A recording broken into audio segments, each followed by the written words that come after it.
Kennedy Maciel had a near-flawless performance at the recent AJP Tour Miami Grand Slam. The young 23-year-old, now in his second year as a black belt, has proven once again why he deserved to be on the top of the podium. With 2 submissions and only a single earned point scored against him in 3 matches, Kennedy showed a brilliant display of technique, strategy, and the ability to be dangerous from any position, top, bottom, or standing. Let's break down how the young Alliance ace carved his road to the gold. Kennedy's first match of the event was against rising Atos featherweight João Mendes, and was the only match of the day Kennedy did not finish with a submission. Kennedy elected to attack off his back in this one, pulling guard and setting up 2 of his favorite grips, one on the pants and the other on his opponent's sleeve. From a sort of shallow De La Riva position, Kennedy was able to off-balance Mendes and bring him down to his knee. From here, Kennedy had the ability to abandon his pant grip and work up his opponent's leg, grabbing around the knee in a single leg grip. Watch that grip exchange, it happens fast.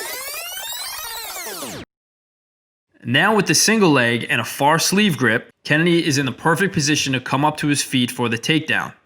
He windshield wipers his legs to get them from in front of him to beneath him in order to build his base to sit up.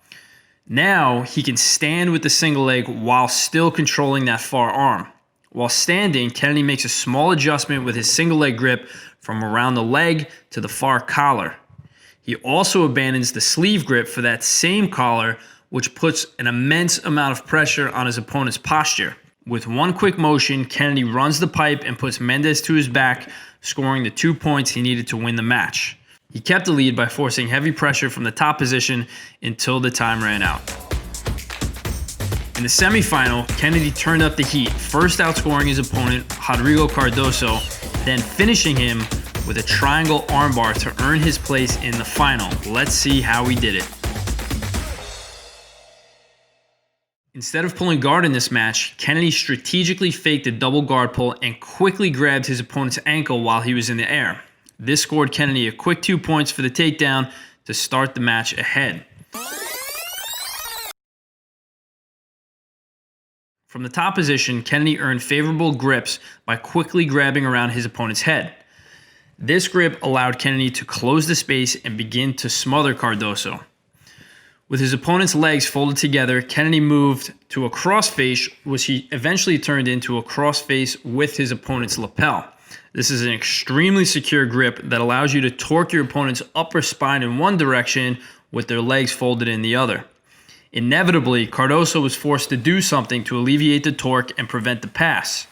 He made a strong escape and was able to regain a butterfly guard, but Kennedy swiftly secured a near-side underhook in the transition. With his opponent scrambling to make something happen, Kennedy switched for an underhook on the far side and moved to deep half. Let's slow that down because this was the beginning of the end for Cardoso. The small details in this transition was the key to Kennedy eventually finishing the fight via submission. Notice how Kennedy doesn't abandon his first underhook until he secures his second. Now, once in deep half, Cobrinha Jr., as he's known, steps over his opponent's head and locks up the Kimura grip before sitting into an armbar.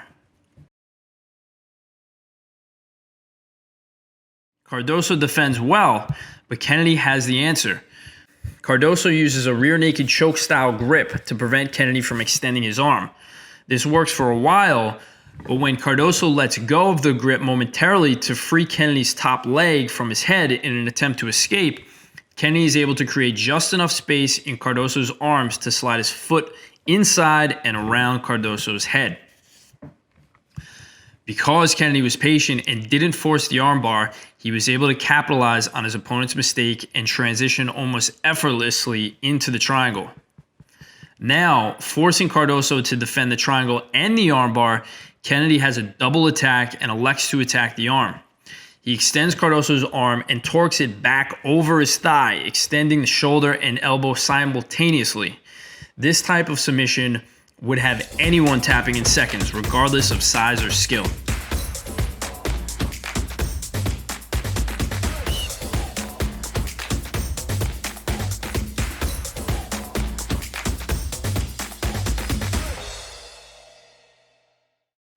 The gold medal match saw the young phenom up against the experienced and savvy Thiago Macedo.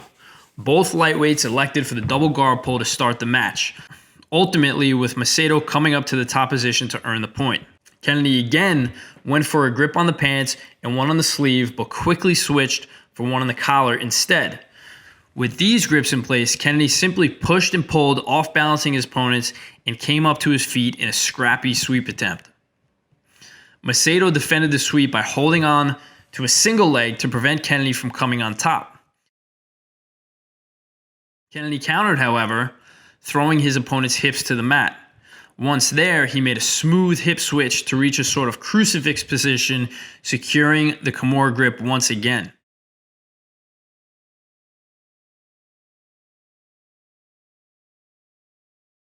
Once he made it here, there was little Macedo could do to get back to offense.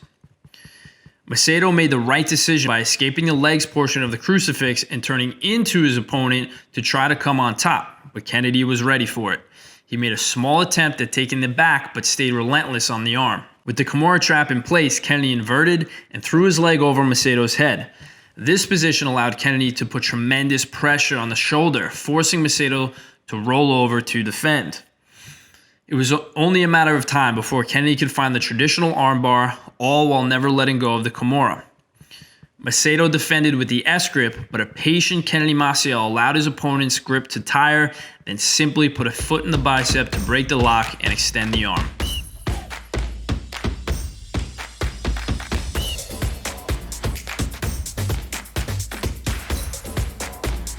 Overall, Kennedy's keys to success were extraordinary technique, specifically using the Kimura trap, combined with smart strategy and disciplined patience. His timing was sharp and precise, but he was never rushed in his attacks. And the young champion is always respectful in victory. Congrats to the 2020 AJP Tour Miami Grand Slam lightweight champion, Kennedy Maciel.